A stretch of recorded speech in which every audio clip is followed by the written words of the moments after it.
Bienvenue dans cette nouvelle vidéo qui est encore une capsule pour aider pour le travail qui sera fait en classe pour les élèves qui sont en classe et à distance pour ceux qui sont à distance. Alors justement pour ceux qui sont à distance, je suis désolé, vous ne pourrez pas faire ce travail parce qu'il faut un, c'est ce qu'on voit ici, microscope. Et donc je suppose que vous n'avez pas de microscope chez vous, donc il faudra que vous trouviez des images sur internet de ce que vous devriez observer.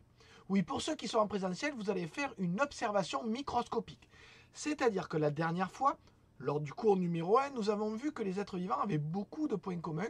Aujourd'hui, on va observer ces êtres vivants, deux êtres vivants différents, un végétal et un animal, au microscope pour voir s'ils ont encore des points communs au niveau de leur façon d'être composés, de leur constitution.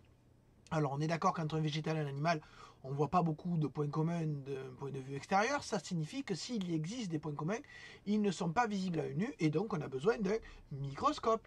Donc dans une première partie, vous allez devoir construire une lamelle microscopique qui vous permettra d'observer comment est constitué un oignon. Alors pour ce faire, je vous montre une petite vidéo que j'ai prise sur un autre site internet et qui est très bien faite sur comment on fait une observation microscopique, comment on fait une préparation microscopique pour observer de l'oignon. Allez, je vous laisse la regarder.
Donc maintenant, vous avez vu que vous allez avoir à faire un schéma à partir de cette observation.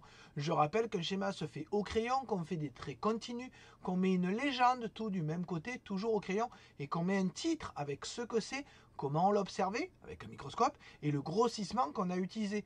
Oui, souvenez-vous, sur la vidéo qui est là, je vous présente comment on calcule le grossissement. On multiplie le grossissement de l'oculaire par le grossissement de l'objectif.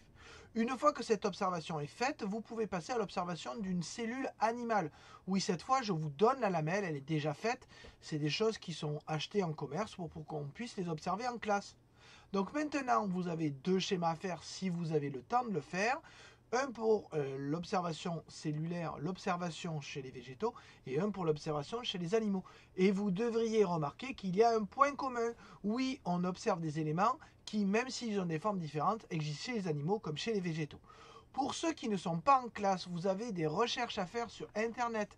C'est-à-dire que vous devez chercher, vous voyez que ici j'utilise un moteur de recherche, observation microscopique végétale par exemple, et vous allez tomber sur des images telles que celle-ci ou celle-ci ou celle-ci, et donc vous aurez à en faire un schéma pour dire que vous avez bien fait cette observation et à chercher la légende. Et après, vous pouvez faire la même chose pour animal et vous allez tomber sur ceci ou sur celle-ci celle-là d'ailleurs est pas mal, et qui vous permettra de faire un schéma et là encore de mettre des légendes et de bien remarquer qu'il y a un point commun. Donc ce point commun, c'est ce que je vous donnerai comme définition et comme précision sur la leçon de cours qu'il y a à faire après celle-là. J'espère que si vous avez des questions, vous n'hésiterez pas à les poser, que vous soyez en présentiel ou en distanciel.